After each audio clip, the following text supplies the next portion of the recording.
아직 시작도 안 했어요. 한 가지 말씀을 드리면 특정 몇몇 개 코인들만 올라간 거지 아직 출발 안 한 코인들 여러 개 대기하고 있습니다. 유심히 한번 보세요. 자, 미국의 3월달 구인 규모 719만 건, 6개월 만에 최저치다. 출탄 보고서 발표됐죠?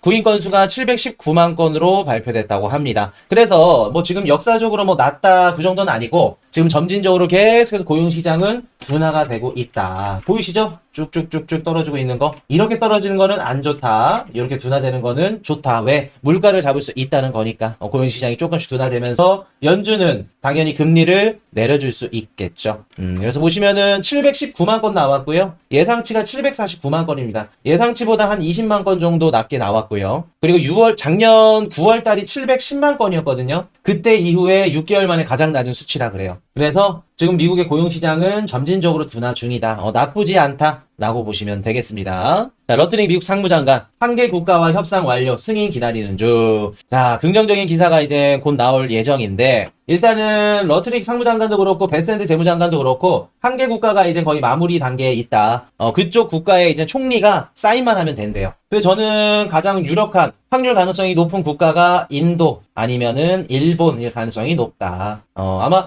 인도일 가능성이 높겠죠? 이거 되면은 시장은 좋아할 겁니다. 구인 건수가 낮아졌다면 실업수당 청구 건수가 늘어나겠네요. 일단 구인 건수가 무조건 낮아졌다고 해서 실업수당 청구 건수가 늘어난다고 볼 수는 없죠.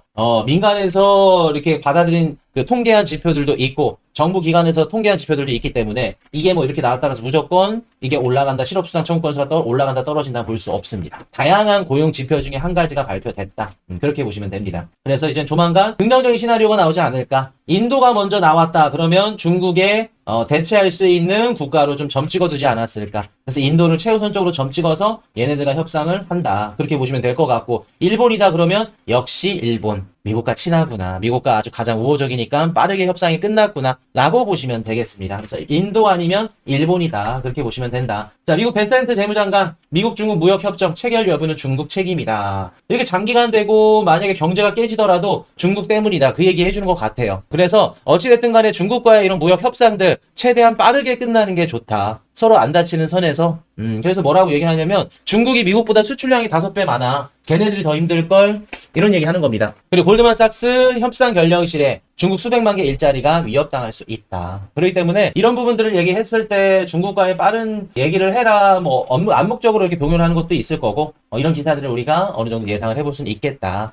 그렇게 보시면 됩니다. 자, 인도 첫 무역협상 타결 후 미국의 최애국대 제안 검토. 당연히 그럴 수밖에 없죠. 왜? 지금 미국은 인도가 필요합니다. 중국의 역할을 대체할 수 있는 국가가 필요하겠죠. 우리가 한 가지 예를 들어서 알 수 있는 게 지금 중국에 있는 애플 공장들이 다 인도로 이전을 하고 있죠. 그럼 인도 입장에서는 야, 애플 공장이 들어와 노동시장이 활성화되겠네. 우리 인도 국민들 노동력이 어떻게 된다? 공급을 줄 수 있겠죠. 그리고 노동력이 공급되고 그 주변에 노동자들이 회식을 하거나 외식을 하게 되면 상권이 활성화될 수 있겠죠. 그렇기 때문에 이런 식으로 보시면은 인도 입장에서도 나쁘지 않다. 그리고 중국에서 파는 공산품들 인도가 또 대체로 수출을 해줄 수 있다 그러면 미국 입장에서는 중국을 견제할 수 있는 최우선 협상 카드가 인도가 될 수 있지 않을까. 근데 인도랑 또 중국이랑 또 국경선을 마주치고 있기 때문에 당연히 사이가 좋을 수가 없죠. 그렇기 때문에 인도를 끌어안으면서 중국을 견제할 수 있는 이런 가능성이 높다. 자, 중국 왕이 배짱이 두둑합니다. 물러서면 불량배가 더 많은 걸 요구한다. 트럼프를 비판했다. 왕이 외교부장이 미국을 직접적으로 이렇게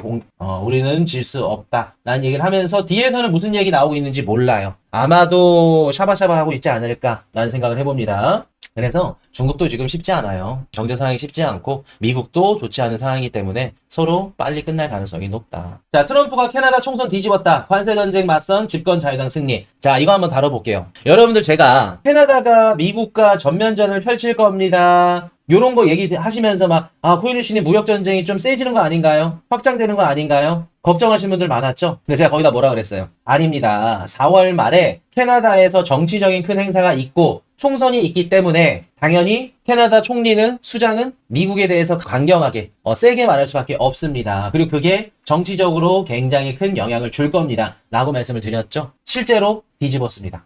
표심이 뒤집어졌어요. 아무도 예상치 못했어요. 트럼프에 대해서 적대적으로 싸우겠다, 뭐 하겠다 한 그 당이 승리를 했습니다. 그래서 이제부터는 본격적으로 진행이 되는 거예요. 이미 이제 정치적으로 이제 승리를 가져갔기 때문에 지금부터는 미국과의 이런 협상들, 먹혔죠? 캐나다? 이럴 수밖에 없어요. 세게 얘기할 수밖에 없어. 그럼 이제부터는 캐나다와 미국의 어느 정도 협상을 들어갈 거예요. 자, 이분이 경제학자 출신이죠? 마크 케니. 경제학자 출신이라면 미국과의 협상을 할까? 아니면 미국과의 단절을 할까요? 여러분들이 놓치는 게 있어요. 그냥 여러분들은 기사만 보고 야 캐나다가 끝까지 한대요. 캐나다랑 중국이랑 끝까지 싸울 겁니다. 유럽도 그렇고요. 그런 생각만 해. 이분은 경제학자예요. 여러분들. 정치인이라 그러면은 자기의 정치적 색깔이나 성향들을 굳게 밀고 나갈 거야. 트럼프가 싫어? 그럼 오케이 난 끝까지 해. 미국 경제가 무너지는 뭐 하든 간에. 근데 경제학자야. 미국과의 무역 단절로 인해서 캐나다의 경제가 어떻게 될지를 이미 너무나도 잘 알고 있어요. 그러면 지금 캐나다의 새로운 정권, 새로운 총리는 미국과 협상을 할 가능성이 어떻다? 굉장히 높다. 대신 당선되기 전에 표를 뽑아주세요 라고 하는데 마케팅하기에는 가장 뭐가 현실적으로 먹힐 수 있을까요? 우리는 뭉쳐야 됩니다. 미국과 싸워야 됩니다. 협상 들어갈 가능성 높다는 거. 이제부터 이제 캐나다 협상 들어가는 거 진짜입니다. 보시면 돼요. 자, 소비자 경제 자신감 금융위기 이후에 수준으로 위축. 근데 지금 트럼프 관세 인상 정책 때문에 소비자 심리 지수는 최악입니다. 어쩔 수 없어요. 물가는 올라갈 것 같고요. 반대로 또 경기는 침체될 것 같고요. 소비자 심리 지수는 금융위기급으로 좋지 않다. 근데 여러분들 요게 소비자 신뢰 지수고 정확한 하드 데이터는 아니에요. 실제로 이것만 보고 경기 침체 들어갔다고 할 수는 없습니다. 근데 이게 장기간 계속 한 달, 두 달, 세 달, 네 달, 다섯 달, 여섯 달 쭉 진행이 되잖아요. 그러면 경기 침체 갈 수 있어요. 앞으로 시장을 바라보는 심리 지표들이 안 좋지만 이게 단기적으로 안 좋다가 리바운드하고 좀 회복할 수는 있어요. 근데 계속 장기간 지속된다 그러면 안 좋습니다. 그래서 이런 것들 보셔야 된다는 거. 자, 관세 역풍, 미국 상품 무역 적자 사상 최대치. 오늘 재밌을 겁니다. 일단은 지금 1분기 마이너스 성장 전망하고 있죠. 미국의 수입 적자가 상품 무역 적자가 1620억 달러라 그래요. 역사상 최대치를 발표했습니다. 자, 왜 그럴까? 2월달 무역 적자 폭이 1479억. 그리고 이번에 월가 예상치가 1450억 달러인데 그걸 훌쩍 넘어서 1620억. 야, 트럼프가 관세 올리네, 관세 인상 때리네. 그러니까 미국에 있는 기업들이 우후죽순 수입을 했죠. 물건 가격 올라가기 전에. 당연히 수입량이 역사적으로 높고 수출량은 낮으면 상품 무역 적자는 사상 최대치겠죠. 1분기 GDP는 안 좋게 나올 수밖에 없겠죠. 패드 나옵니다. 얘네들이 가장 높거든요. 맞출 확률이. 얘네들 마이너스 1%, 2% 얘기했어요. 지금 2.4인가? 그 정도 얘기하고 있습니다. 그럼 이렇게 될 수 있겠죠. 미국의 경제 성장이 둔화되거나 아니면 경기 침체로 갈 수 있겠네. 코일리슈님 이거 악재 아닌가요? 좋은 거 아니지 않나요? 안 좋죠. 그럼 시장이 빠지나요? 폭락하나요? 자, 이미 시장 투자자들은 알고 있어요. 트럼프 관세 인상 정책 때문에 금 수입이 늘었고 상품 무역 수지 수입이 늘었기 때문에 그래서 GDP가 안 좋게 나올 걸 미리 알고 있고 시장이 이미 반영을 하고 있습니다. 진짜 막 2% 넘게 막 많이 높게 나오지 않는 이상은 시장이 크게 흔들리지는 않을 거다. 그러나 우리가 봐야 될 거 소비죠.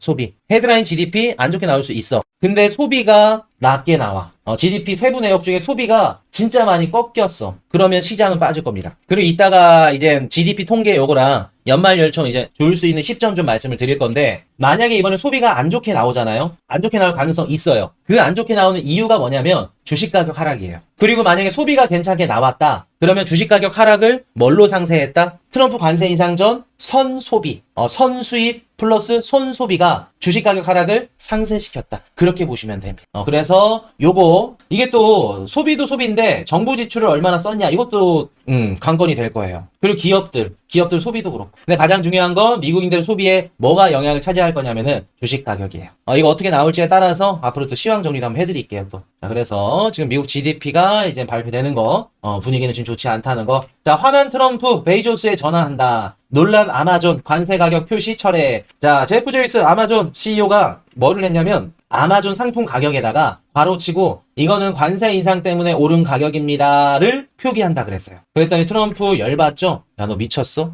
응? 야, 아마존 너 온라인 플랫폼에다 우리 뭐 지금 정치적으로 우리 정부 지금 흔드는 거야? 욕하는 거야? 당장 전화했죠. 그랬더니 다시 깨갱.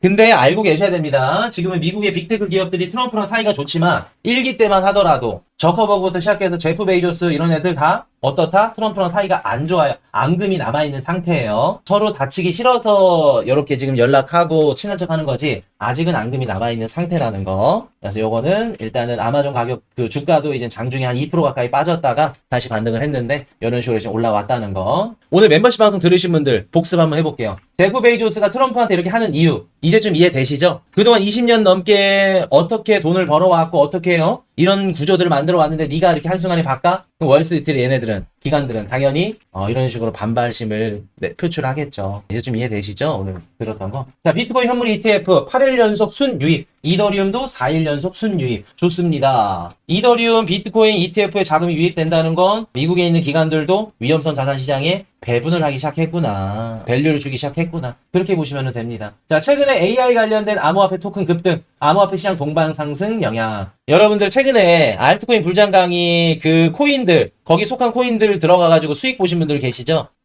여기 AI 코인을 제가 찝어줬잖아요. 히든 섹터에도 들어가 있고. 얘네들 최근에 막 100%, 200% 넘게 올라가니까 막 수익 봐가지고 감사합니다 막 올라가던데 아직 시작도 안 했어요. 한 가지 말씀을 드리면 특정 몇몇 개 코인들만 올라간 거지 아직 출발 안 한 코인들 여러 개 대기하고 있습니다.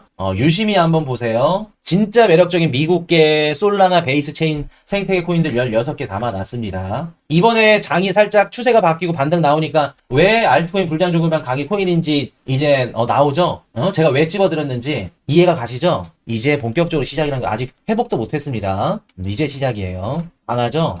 자, 비트코인 ETF 플로우 테이블 가도록 하겠습니다. 비트코인 현물 ETF는 계속해서 자금이 유입되고 있네요. 17일부터 29일까지 자금이 미친 듯이 유입 중에 있습니다. 12일 동안 숨도 쉬지 않고 계속해서 유입이 되고 있네요. 이더리움도 최근에 유의미하게 유입이 들어오고 있습니다. 1억 불도 들어와 봤고요. 6천만 불 들어오고 이런 식으로 조금씩 유입이 들어오고 있다는 거. 자, 4월 30일 미국 근원개인 소비지수 PCE는 걱정 안 해도 된다. 괜찮게 나올 가능성이 높다. 그리고 국내 총생산 GDP 0.4% 예상이죠. 요거 조금 낮게 나올 거예요. 그리고 소비 보셔야 된다는 거. 그래서 요거에 따라서 제가 시황 정리 한번 해드릴 겁니다. 지금 들어오셔가지고 알트코인 불장종들만 강의 들으신 분들 부러워요? 그래 부럽긴 하지. 진짜 지금 들으신 분들은 최적의 매수 구간이지.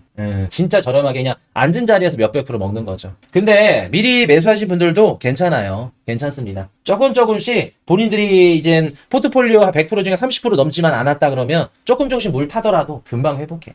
걱정 안 하셔도 된다. 자, 5월 1일 일본 금리 결정이 있고요. 1일날 신규 실업상 청구 건수 발표되고 2일날 유로존 소비자 물가지수 발표됩니다. 2일날 실업률 비농업 고용지수 발표가 되죠.